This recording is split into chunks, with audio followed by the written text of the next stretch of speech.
Good morning and welcome to America's Home Cooking. I've run out of bread, so I'll be making different breads. This one is just a regular yeast that you buy in the store for people who don't know who aren't prepared or ready to make sourdough and cultures and stuff. This is one the yeast that you buy in the store. All right, so it's just a regular one and it's called a cheese bread. Now we need 2.5 cups of warm water. Now, how do you know when the water hits the temperature it's supposed to be? Your wrist will give it away to you. Now you're at 98.6. This is the regular temperature of the human body. What you do is if you put the water, a drop of water from warm water on your wrist and you cannot feel it, neither hot nor cold, it's at the right temperature. That is the temperature yeast loves. It can go a little warm on your hand, on your wrist, and that's fine, but don't make it hot or go too high above that. And definitely don't go below, because if it's cold on your wrist, it's going to be chilly for the yeast and it's going to slow it down. If I'm not in a hurry, sometimes I'll put it in some cold water. I don't even heat the water up. But for those of you who are learning, your wrist is the temperature that the water is supposed to be. But you can go a little over it, and where you feel just a little warmth in it, you've got it right. All right, so we need 2.5 cups, and we are going to use 2 packages of yeast. Now, if you have this one, they tell you it's 2 1/4 teaspoons equals 1 packet, so we're going to need 4.5 teaspoons of this yeast. If you're using it from the jar, if you're using it from the package, you're fine. You just need 2 of them.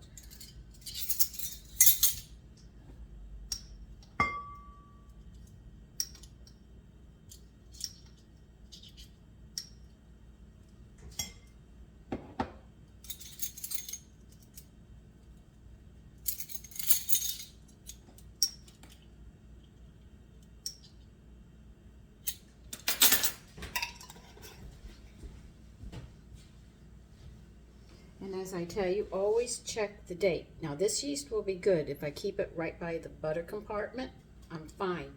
It will die by September 2025, so I have plenty of time to work with this one.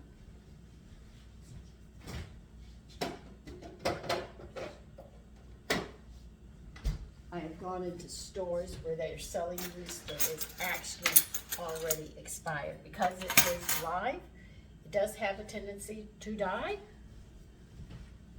Now you're going to need 8 ounces of cheddar cheese. Now you can also use different kinds of cheese if you wish. You can use some sort of Swiss cheese, and it'll give the bread a different flavor, but I'm just using simple cheddar, and we're going to need 8 ounces of it, and it needs to be shredded so we can melt it in the bread.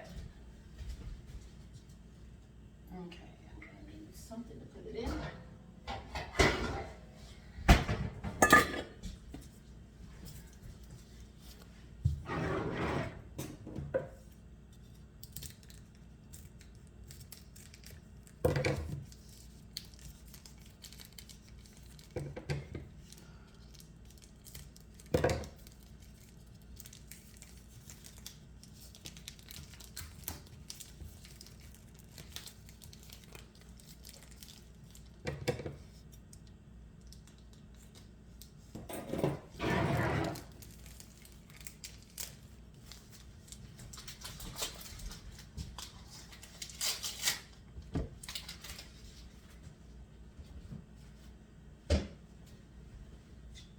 Now, I am getting ready to test this. Now, how do you test it? Just take a little bit of it and put it on your wrist. You see? That's how easy you test it. Let me get this going.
We're gonna add a tablespoon of wheat germ.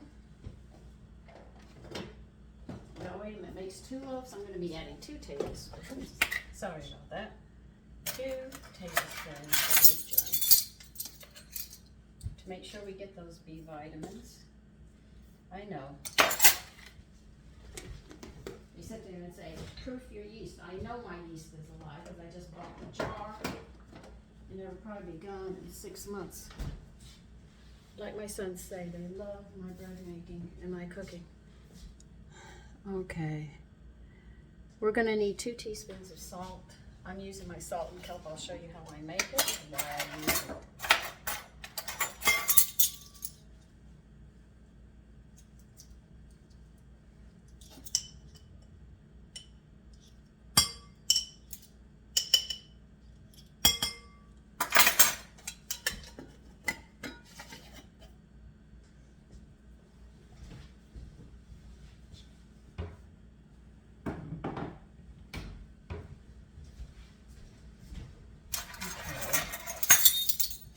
It was a bit warm, so I was letting it sit.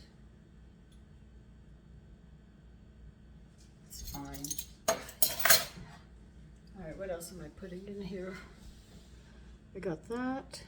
I got that. Okay. Okay.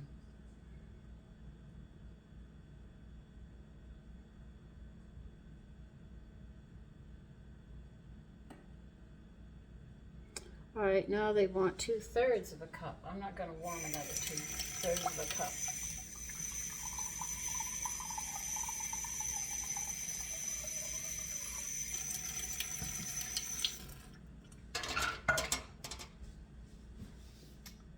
Okay, that's a little too much.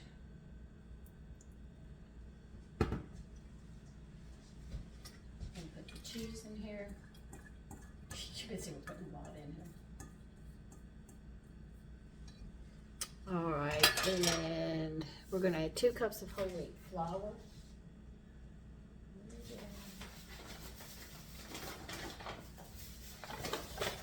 And we're going to stir this.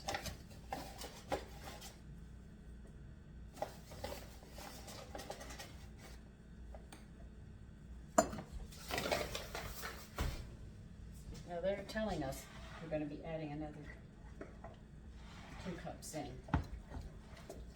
I mean 2/3 cup fluid in here. I am going to just do it all at once. That's what they want. That's the other 2/3 cup because of the cheese, I guess. Now we're going to be adding. See, I usually throw everything in with yeast because I make it so much. Now we're going to need 5 cups of bread flour.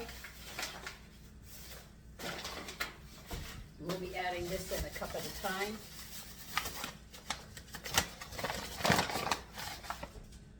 I'll probably have to get more.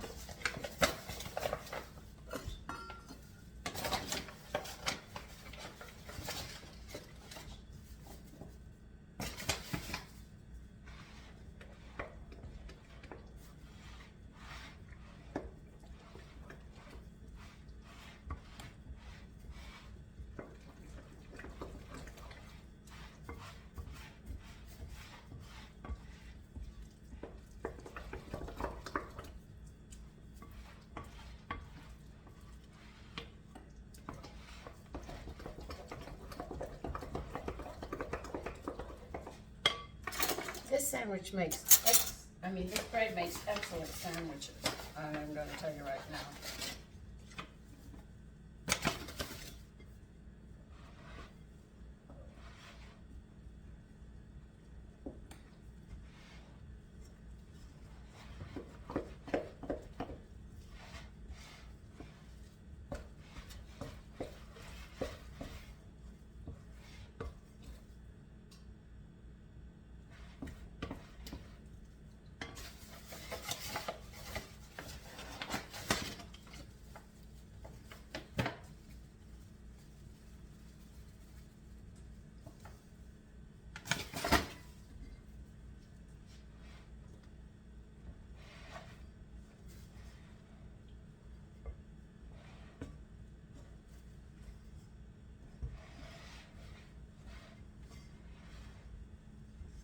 See, because they take the germ out, I'm always adding wheat germ back into breads and stuff.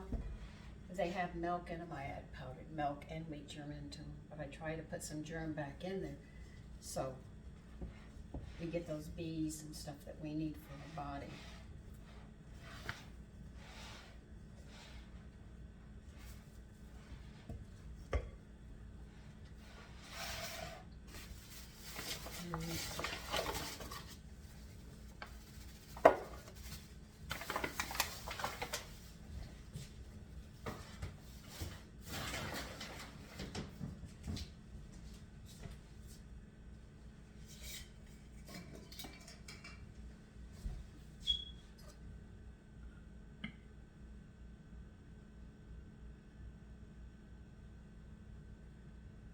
Okay, we'll work with that and see what we got.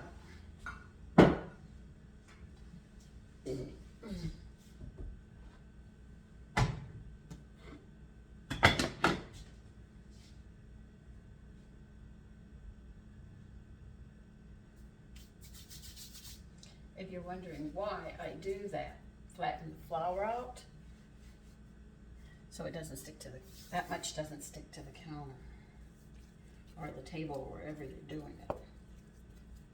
It's giving it a bed to lie on because it's still really tacky.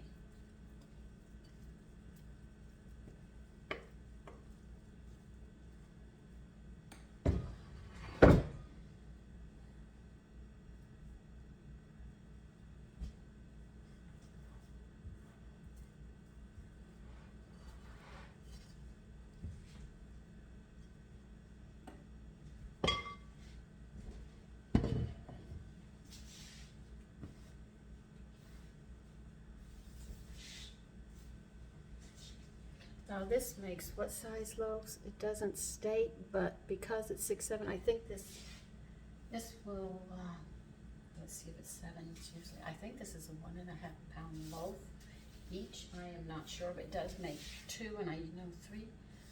Well, this could be a 1 pound loaves. Yeah, I'll say 1 pound for those of you that are using a bread machine. Just cut the recipe in half because I think bread machines only make 1 loaf at a time. If I remember correctly from my girlfriend.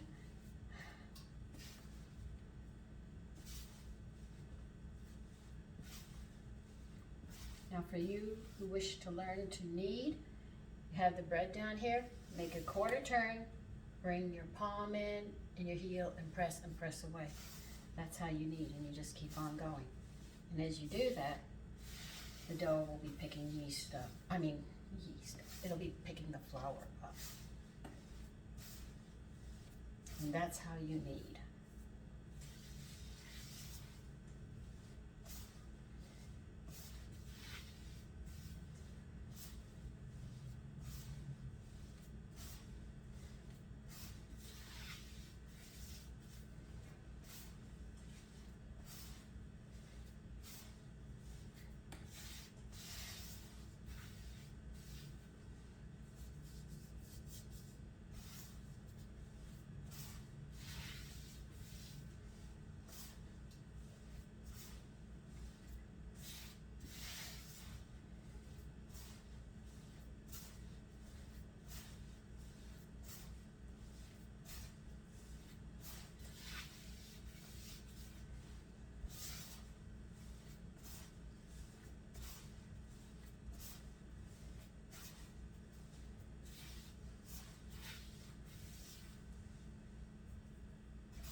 Now, a little something about chickens, okay? If you just have hens, that's the female, for those of you who don't know. If you just have those chickens and you harvest eggs from them, they don't have the lecithin in it that eats fat up. and that your liver produces, you know, that your body needs. But if you have a rooster with those hens and they mate, the eggs are more nutritious that way. Because they'll have that leptin and choline and inositol in there.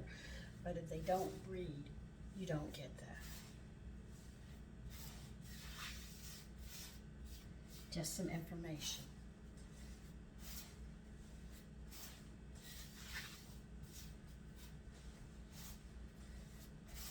And as you can see, as I knead this, you see how the flour is being picked up by it? I still need another half a cup, but I'll get this one done first and see how the dough is reacting to me and the way it looks and feels. I'll decide if I need another half a cup, because I've only added 4.5 cups.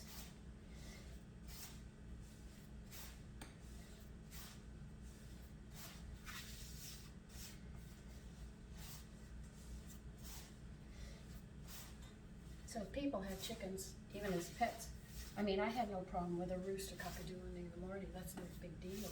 They're fun to have. I had a rooster. We also ate them. Every time I got a pet, we ended up eating them. I wasn't happy about that. But anyway. So those eggs are really healthy for you. If you have a rooster with your hens, those are very good eggs and very healthy for you.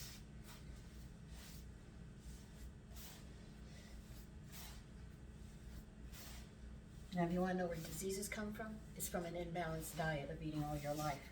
And you finally starve cells of certain nutrients they need, and then they just start dying in certain organs, and then you end up with a disease.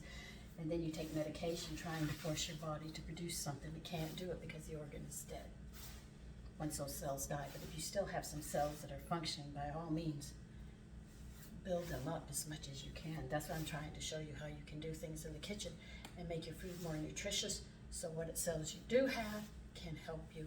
And if you have young children, they'll be as healthy as possible. And you can have your health and your youth to a nice old age.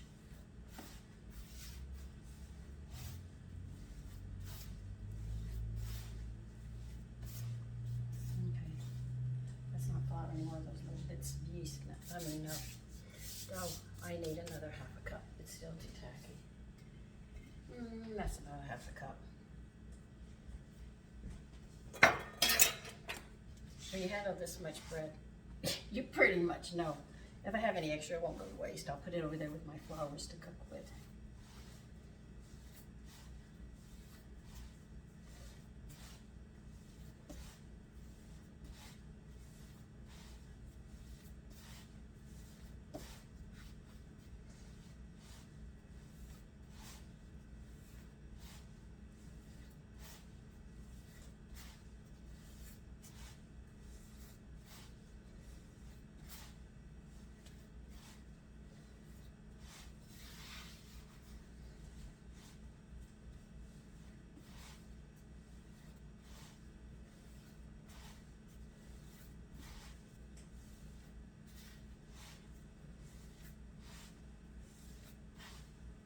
Let me finish kneading this, and then when we get done kneading, I'll be back.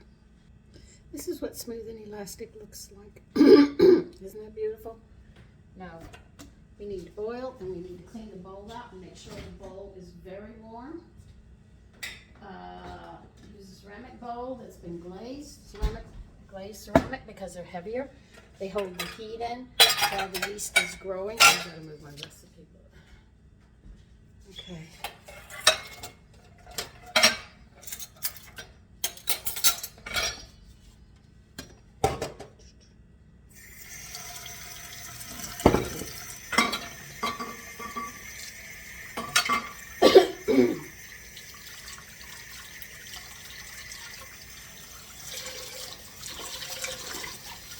Because this is not sourdough, we are going to have to cover it with towels.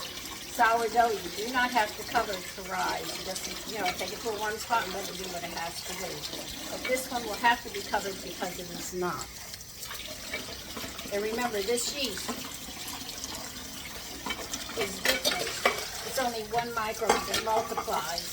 That's why you get the bread in a hurry, whereas the sourdough has over 400 microbes that break it down that your body needs.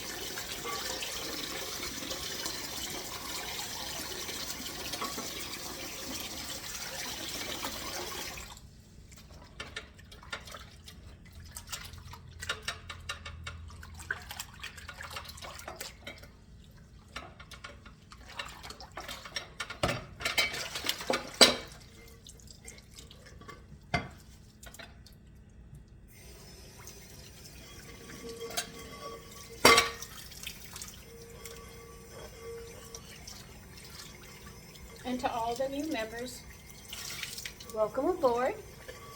Hope you had a wonderful Thanksgiving. I welcome you into my kitchen. Now my bowl's clean, but what I want to do is get hot water on it and get it hot. So it'll have some warmth when I put it in, the bread, when I put the bread in. Okay. The only part you really have to dry it is you're putting it somewhere where you don't want to damage the table, it's the inside.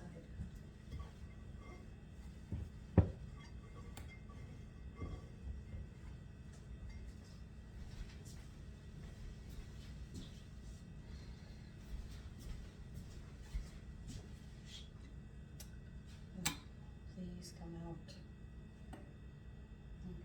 You're going to put some oil in the bowl. The reason you're doing this is so the yeast will not stick to the bowl and will not dry out either.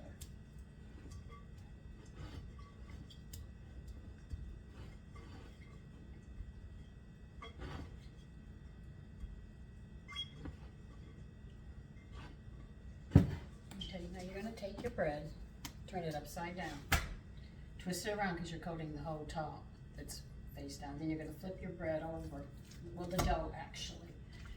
And you turn it around and tuck it in nice and neat. And it should be well greased like this. Let me show you, make sure you see.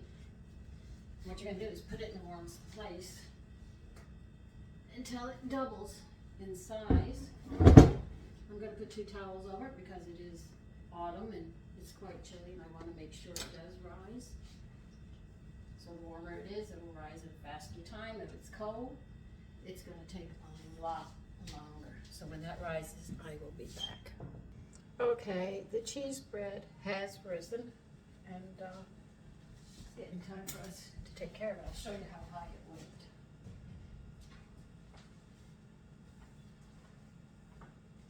Oh, they're playing again.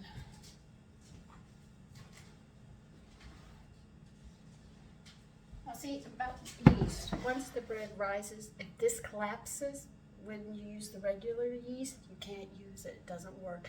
You always have to make sure that when your bread doubles, you punch it down because this one, like I said, this is not a sourdough. This is what you call a regular bread that you would know. If it collapses, it's gone. So it's very important that you don't allow it to collapse in its rising. That's why they tell you to take your hand, punch down into it. Because you could be talking, getting stuff together, getting it ready, greasing the pan, all of a sudden it collapses.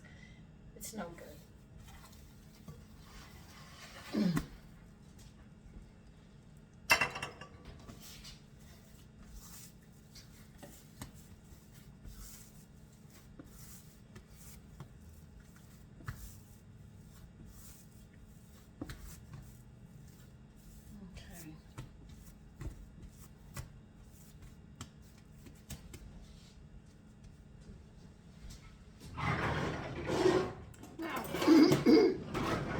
You can use a bread knife. A bread knife is a surrogated knife. I'll show you.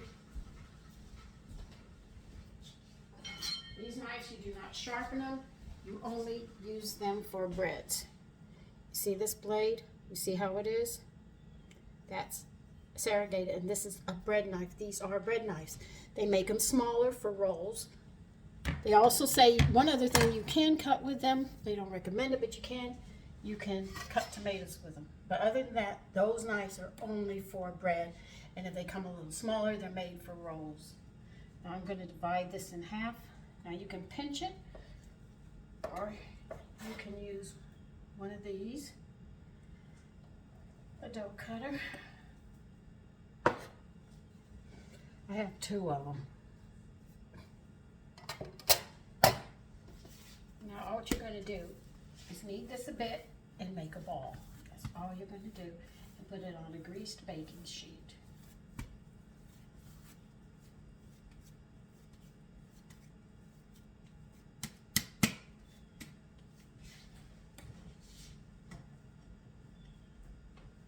That's it. Why do I think that one's going to be bigger than this one? Always that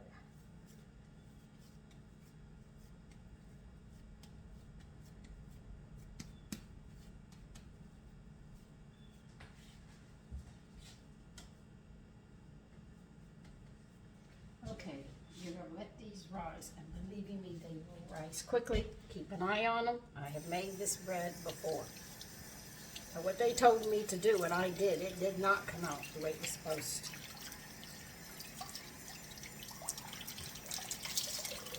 I think we threw half the bread out. And that's for my breads, yogurts and stuff. Let me see. They say cover loosely with a damp cloth and let it rise until almost double. They're talking just 20 minutes. Okay, so this is going to go in a hurry.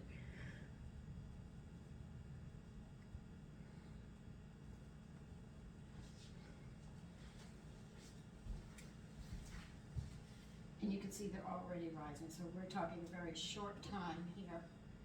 So we might as well go ahead and get the oven on to 375.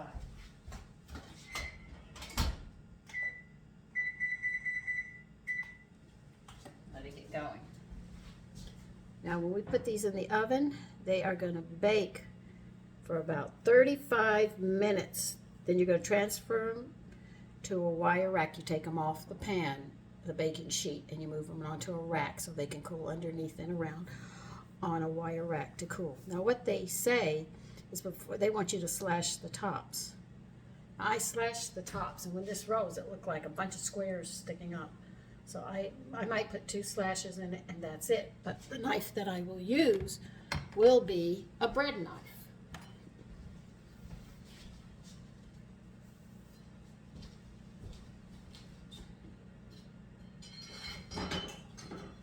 And I will use a small one because I'm going to make just 2 slashes, I think, across the top, and that'll be it. So I'm going to use my small one. See, they do come small. But these are bread knives.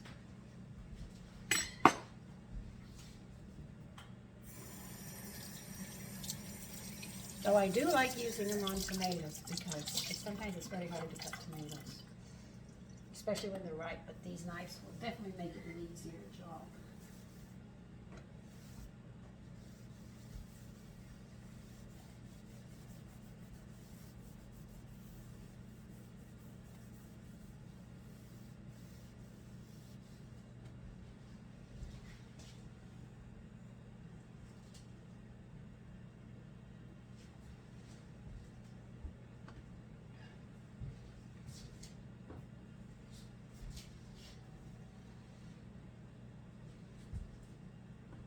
So I will see you in about 20 minutes. This bread does not waste time. Okay, I can tell you that much. Okay, you can see that they have really grown. The only thing I'm going to do is just put a couple of slashes on the top. That's it, just 2. Don't go too deep or you'll be sorry. Now we're going to put these in the oven, and they're going to bake 35 minutes. Okay, so I'll see you in 35 minutes. Okay, the bread is done. We're going to check it. I don't want to burn my hands.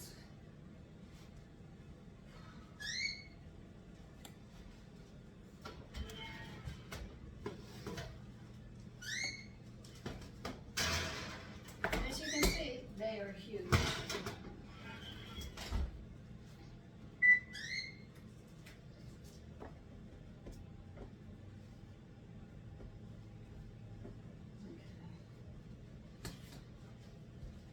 Come together, but I'll get them off.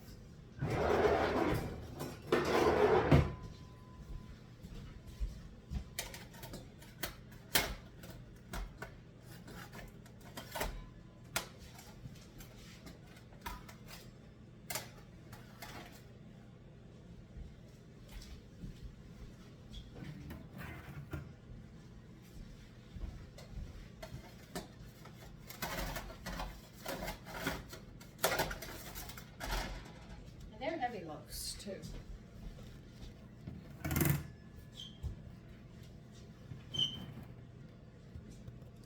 But they're not a hard crust, they're a soft crust, which makes them really nice for sandwiches. So if you have luncheon meat or you take a roast and you cut it down, you don't have any cheese, you could use this bread because it's got cheddar cheese. And if you want, use a Swiss on it, you know? You can do that. And that's how you make cheese bread. I want to cool this before I turn the video off. Get it in the sink so it can soak a bit. I do enough dishes. I have a dishwasher, but I find myself grabbing just the soap and scrubbing it by hand. I think that's just an old habit because I've just learned to do it that way for so long. So, take care and enjoy your day.